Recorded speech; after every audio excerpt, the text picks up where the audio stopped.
Pemirsa, tidak henti-hentinya pesohor di tanah air terjerat narkoba. Sebelum Iyut Bing Slamet, aktor yang sempat terjerat narkoba yakni Dwi Sasono dan selebgram Miley Cyrus.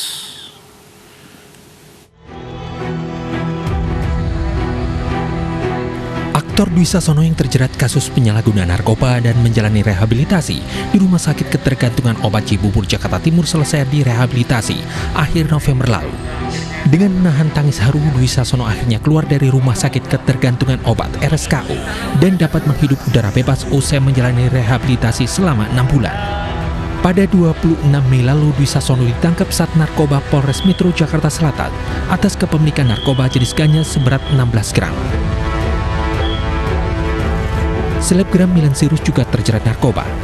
Akibatnya keponakan artis Ashanty tersebut kini harus berurusan dengan polisi.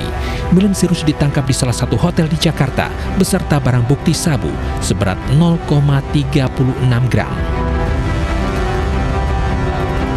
Pertengahan Juli lalu, artis Catherine Wilson juga ditangkap polisi di rumahnya terkait penggunaan narkoba jenis sabu. Polisi menangkap artis berdarah Inggris di rumahnya. Catherine Wilson adalah artis berdarah Indonesia-Inggris yang mengawali karirnya sebagai model. Catherine kemudian mengembangkan karirnya menjadi artis seni peran dan mulai dikenal sejak membintangi film Cinta Silver. Tim Liputan iNews melaporkan. Apa yang membuat artis tak jauh lepas dari jerat narkoba? Kami akan bahas bersama dengan psikolog Tika Bisono dan Kasat Narkoba Polres Jakarta Selatan, Komisaris Polisi Wadi Sabani. Namun kami masih mencoba menghubungi psikolog Tika Bisono. Kita ke Pak Wadi terlebih dahulu. Assalamualaikum, selamat sore Pak Wadi. Waalaikumsalam, selamat sore. Ya, bisa dijelaskan bagaimana awal mula penangkapan artis dalam kasus ini Iyut Bing Slamet? Ya, tentunya kami di sini dari Satuan Reserse Narkoba Polres Metro Jakarta Selatan setelah menerima informasi dari masyarakat bahwa yang bersangkutan masih aktif dalam hal penyalahgunaan narkoba, kita lakukan penyelidikan dan kemudian melakukan pengecekan terhadap rumah yang bersangkutan.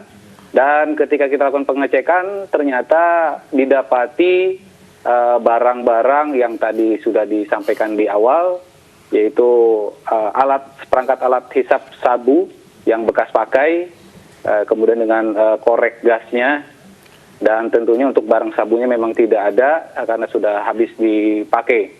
Demikian. Kemudian yang bersangkutan kita bawa ke Polres Metro Jakarta Selatan. Pak Wadi, yang menjadi pembicaraan adalah histerisnya Iyut Bing Slamet pada saat ditangkap dan sempat enggan keluar dari mobil setibanya di Polres Jakarta Selatan. Bisa Anda jelaskan seperti apa kronologis penangkapan ketika itu? Kalau untuk kronologis penangkapan, intinya kami dari kepolisian pelaksanaan tugas kami sesuai dengan SOP.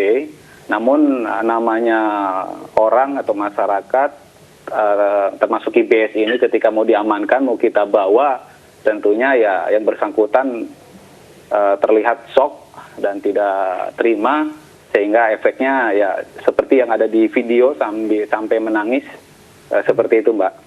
Masih dalam pengaruh obat-obatan ketika ditangkap, Pak? Tentunya kalau kita lihat dari cek urin masih positif, ya berarti pengaruh dari obat atau narkoba itu masih ada. Kabarnya ini adalah kedua kalinya Iyut Bing Slamet ditangkap kepolisian karena kasus narkoba. Sebelumnya tahun 2011 juga pernah tertangkap ya, Pak? Informasinya seperti itu, Pak. Baik, untuk obat-obatan yang digunakan sama, masih sabu juga dengan tahun 2011, Pak? Ya, masih sama. Alasan penggunaannya apa yang disampaikan kepada polisi, Pak? Ya, yang bersangkutan sih mengaku kalau memang menggunakan sudah sejak 2004, ya sulitan juga untuk berhenti. Jadi ketika ada uang, ya dia akan berusaha mencari dan menggunakan kembali. Demikian yang disampaikannya. Nah, dari mana kira-kira barang haram ini didapatkannya? Ya, tentunya dia beli dari orang lain. Ini masih dalam pengembangan atau seperti apa, Pak? Ya, masih kita dalami. Baik, Pak, sejauh ini apakah Iyut Bing Slamet, jika memang sudah ketergantungan obat-obatan terlarang dari tahun 2004, apakah pernah ada upaya untuk rehabilitasi, berhenti, dan lain sebagainya, karena mengingat juga pernah ditahan tahun 2011? Tentunya apabila upaya-upaya perawatan rehab seperti itu memang harus continue. Kalau memang belum clear, belum bersih, biasanya memang orang yang sudah biasa menggunakan akan kembali lagi. Nah, ini nanti kita koordinasikan, kita komunikasikan dengan BNP, kemudian juga dengan terkait dengan pihak rehab supaya betul-betul tuntas nanti untuk kedepannya.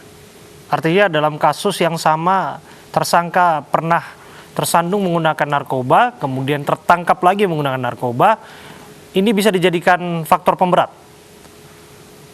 Nanti kita lihat seperti apa setelah full selesai proses pemeriksaan, proses penyidikannya, nanti kita lihat bersama ya Mbak.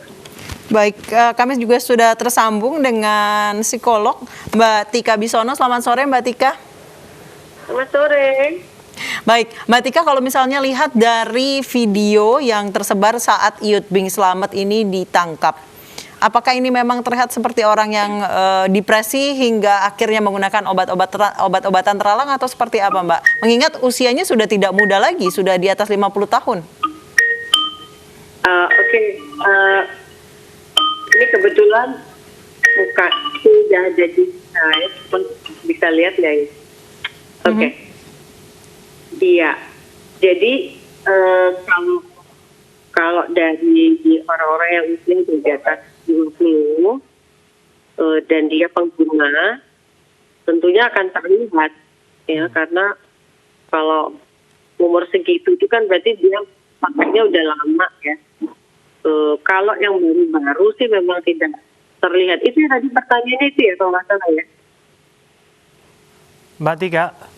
Ya. Iya, bahwasanya yang bersangkutan tersangka sudah pernah tersandung kasus yang sama. Bagaimana Anda melihat kasus seperti ini secara psikis, yang bersangkutan tidak jera menggunakan narkoba? Satu, memang udah lifestyle, ya. Jadi udah gaya hidupnya seperti itu akan sulit sekali untuk berubah. Ya, tapi ada juga contoh hampir 60 udah usianya, itu malah bisa berhenti total. Ya mungkin saya nggak bisa nyebut nama yang bersangkutan di sini. Ini gaya hidup atau ketergantungan, Mbak Tika, kira-kira? Kenapa? Ini gaya hidup atau ketergantungan? Gaya hidup, lebih ke gaya hidup, karena tidak sampai kemudian mereka itu jadi kayak junkie, ya kan? Terus apa namanya itu? Apa itu yang OD ya, overdose ya, mereka bisa menghindari itu gitu ya, dan bahkan mereka masih bisa bekerja normal gitu, jadi bidangnya masing-masing dan secara profesional lagi. Jadi mereka bisa mengendalikan itu, tapi bahwa gaya hidupnya memang mengkonsumsi narkoba itu ya bisa dihindarkan ya. Nah, tapi memang ada satu kasus, sayangnya saya nggak bisa menyebut namanya, itu malah bisa berhenti total, bahkan bisa tambah gemuk badannya, bahkan kualitas hidupnya juga membaik, ya. Kegiatan sosial banyak, dan ya nggak tahu ya kenapa tiba-tiba bisa gitu. Nah, ini secara psikologis memang ada satu area di mana faktor awareness, kesadaran itu memang dia datang bisa setiap saat ya, dan tidak dipengaruhi oleh usia gitu. Ya, Baik, saya kembali ke Pak Widi. Pak Widi, usia dari Iyut Bing Slamet ini sudah tidak muda lagi, sudah di atas 50 tahun. Sebenarnya apa alasan Iyut Bing Slamet ini tetap menggunakan narkoba di usia yang sudah paruh baya gitu? Ya, kalau yang bersangkutan sih masih menyampaikan mengakui bahwa memang dia masih pakai, kalau lagi ada duit dia cari barang, dia masih pakai, ya suka saja, masih pengen pakai. Bagaimana kemungkinan bahwa beliau akan direhabilitasi? Apakah ini sangat dimungkinkan? Tentunya begini, bagian dari salah satu proses penyidikan bagi para pengguna narkoba ini kan nanti kita akan koordinasi dengan BNP. Nanti dilakukan assessment, pihak dari sanalah nanti yang akan melakukan penelitian sejauh mana ediknya, sejauh mana pengaruh narkoba ini terhadap yang bersangkutan, nanti diputuskan dari pihak mereka apakah ini memang bisa direhab ataukah tidak. Demikian. Tersangka ini mengonsumsi sendiri atau berpesta sebetulnya, Pak? Sendiri. Artinya dia secara rutin mendapatkan pasokan barang haram tersebut dari orang yang sama atau berbeda-beda dalam konteks jaringan narkoba yang bisa dikembangkan dan didalami oleh penyidik Anda? Ya, itu masih dalam masa pendalaman kita ya. Baik, saat ini seperti apa kondisi Yud Bing Slamet, Pak Wadi? Secara umum baik-baik saja, Mbak. Walaupun masih suka melamun, suka nangis ya, tapi secara fisik maupun psikis kalau kami melihat sih baik-baik saja. Iya, dari video yang kami lihat pada saat digiring ke kantor Polres Jakarta Selatan pun sempat mengamuk ya, Pak ya? Ya, karena pada saat turun dari kendaraan dan akan masuk ternyata ada yang pegang kamera, begitu lihat IBS yang masuk, didampingi oleh kita, personil Sat Narkoba, langsung mengarahkan kameranya yang bersangkutan itu tidak berkenan gitu, Mbak. Baik, saya kembali ke Mbak Tika Bisono. Mbak Tika, saat ini Yud Bing Slamet sebenarnya sudah tidak aktif di dunia keartisan. Bisa dibilang sudah hampir tidak ada job di televisi ataupun di dunia keartisan. Apakah hal ini bisa mempengaruhi psikis kemudian dia akhirnya melarikan diri ke narkoba? Sangat bisa, ya Pak ya, sangat bisa. Karena bisa jadi yang bersangkutan nggak ada alternatif. Ya.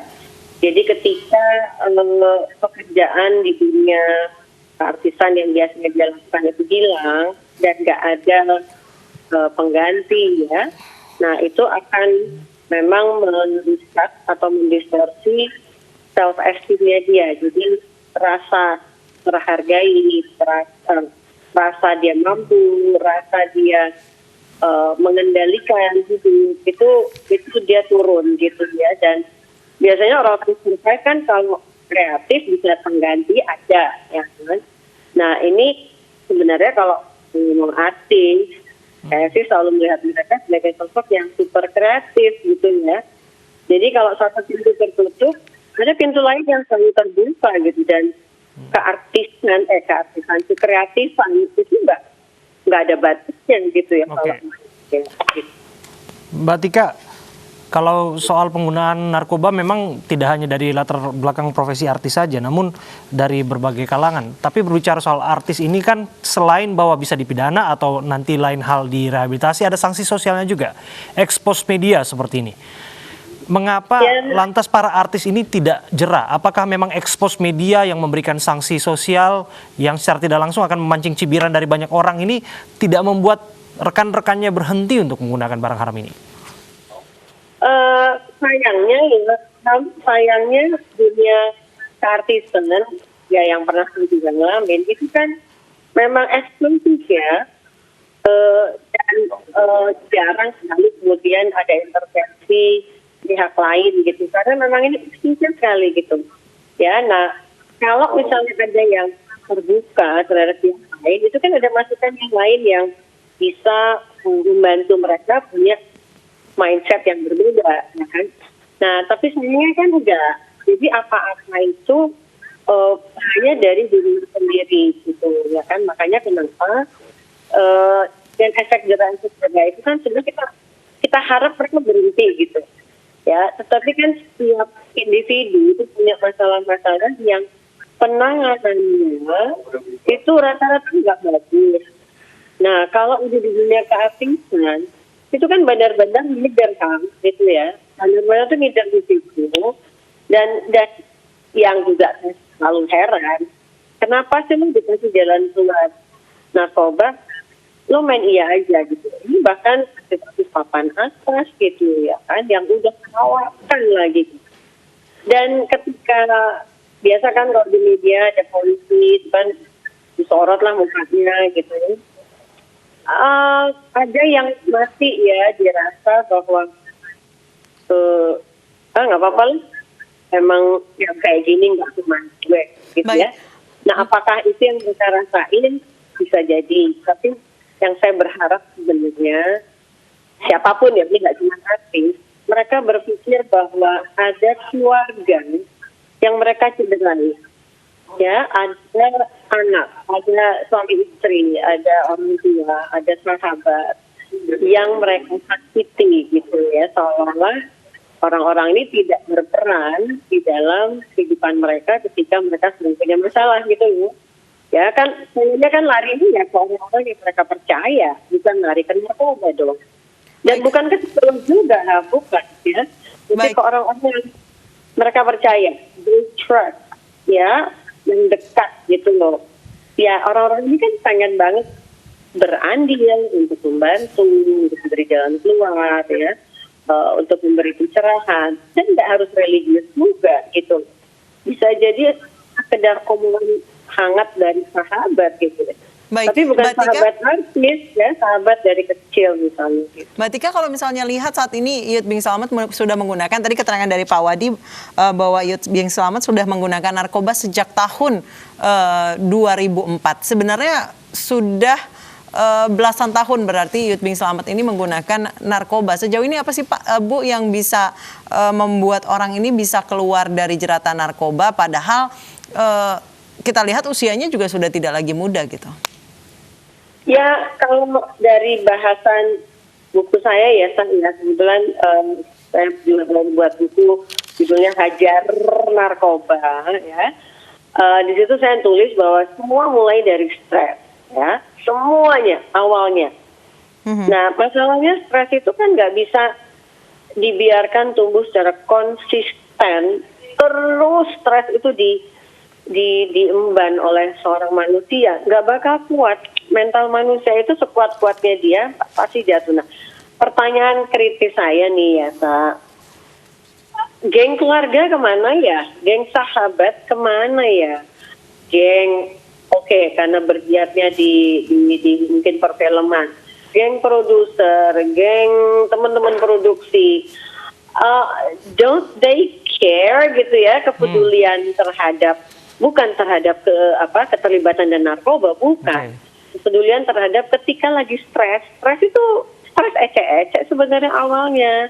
Tapi kan kita akan selalu butuh orang lain, kita akan selalu butuh teman berbagi ya. Dan ini udah kata Allah Subhanahu Wa Taala bahwa manusia itu adalah social animal gitu ya, butuh orang gitu loh. Baik, pada kemana ya? Gitu. Baik, terakhir ke Pak Wadi. Pak Wadi, apa yang sedang dikembangkan polisi saat ini setelah penangkapan Iyut Bing Slamet? Ya, itu terkait dengan pengembangan asal barang dan lain-lainnya masih kita dalami. Terima kasih Pak Wadi, Kasat Narkoba Polres Jakarta Selatan, dan juga Mbak Tika Bisono, psikolog. Waktu Anda berbincang bersama kami.